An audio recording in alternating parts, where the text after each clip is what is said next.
প্রিয় দর্শক, এই যে দেখেন, আমি আমার নিজের যুক্তিতে কাজ করি, কারো যুক্তিতে কাজ করি না। আমার ব্রেন, আমার মেধা, আমার যোগ্যতা দিয়ে আমি কাজ করি। এই যে এখানে দেখতেছেন কুমড় লাগাইছিলাম, কুমড় কিছু বিক্রি করছি, আবার কিছু কুমড় গাছ হইতেছে। এই দেখেন, এই নতুন কুমড় গাছ উঠতেছে। আবার এই যে দেখেন, নতুন প্রযুক্তি করতেছি। এখানে কয়েক প্রকারের সার আছে, জৈব সার আছে, মরা গোবর আছে, ডিএপি আছে, পটাশ আছে, ইউরিয়া আছে, বোরন আছে, কয়েক প্রকারের সার দিয়ে এখানে আবার আমি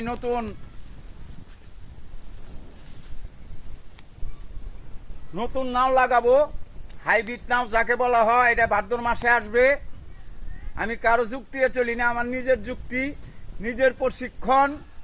প্রিয় দর্শক, এই যে দেখেন, এখানে জমির পরিমাণ 11.5%। এই 11.5% জমির ভিতরে অনেক কিছু করা হয়েছে। এই 11.5% জমির ভিতরে দেখেন, বৎসরে কমপক্ষে 1 থেকে 1.5 লক্ষ টাকার এই এলাঞ্চা গরুরে খাওয়াই। 1 থেকে 1.5 লক্ষ টাকার এলাঞ্চা গরুরে খাওয়াই। এই এলাঞ্চা গরুর জন্য খুব পুষ্টিকর খাবার। চায়না খাবার কিনতে হয় না, চায়না ঘাস লাগানোর দরকার নাই। এই এলাঞ্চাই যথেষ্ট। এখানে বীজ দিতে হয়, সার দিতে হয়, সার দিলে আরো বড় বড় হবে। এখন কাটা থকিত রাখছি, আশা করি 1 সপ্তাহের মধ্যেই কাটবো। প্রিয় দর্শক, দেখেন এখানে কয় প্রকারের জিনিস আছে। দেখেন, এখানে আছে সিমের গাছ, দুন্দল গাছ, ওই সাইডে আছে বটবটি গাছ। আরো প্রশিক্ষণ করতেছি। এখন আবার আমি লাগাবো যেটাকে বলা হয় জাতি নাও, হাইব্রিড নাও লাগাবো। ওখানে আবার লাগাইছি ঘুনছি, সবজি কলা লাগাইছি। প্রিয় দর্শক, আসুন সবাই মিলে আমরা কৃষিকাজে না হারি, কৃষিকাজ করি। অল্প জমি দিয়ে অনেক কিছু করা যায়। নিজের মেধা শক্তি দিয়ে, বুদ্ধি দিয়ে, যোগ্যতা দক্ষতা দিয়ে করতে হবে।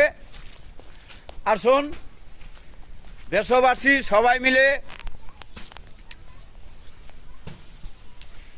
কৃষিকাজ করি, গাছ লাগাই, ফল লাগাই। এই যে কুমড় গাছ দেখতেছেন, এই যে সর্বিকলা গাছ লাগাচ্ছি। ওইদিকে আবার এই যেটারে ঘেরা সুন্দরী কলা বলা হয়।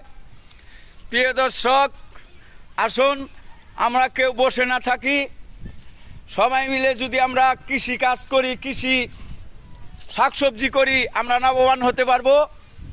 আমরা আমাদের আর প্রবাসে যাইতে হবে না, বিদেশে যাইতে হবে না।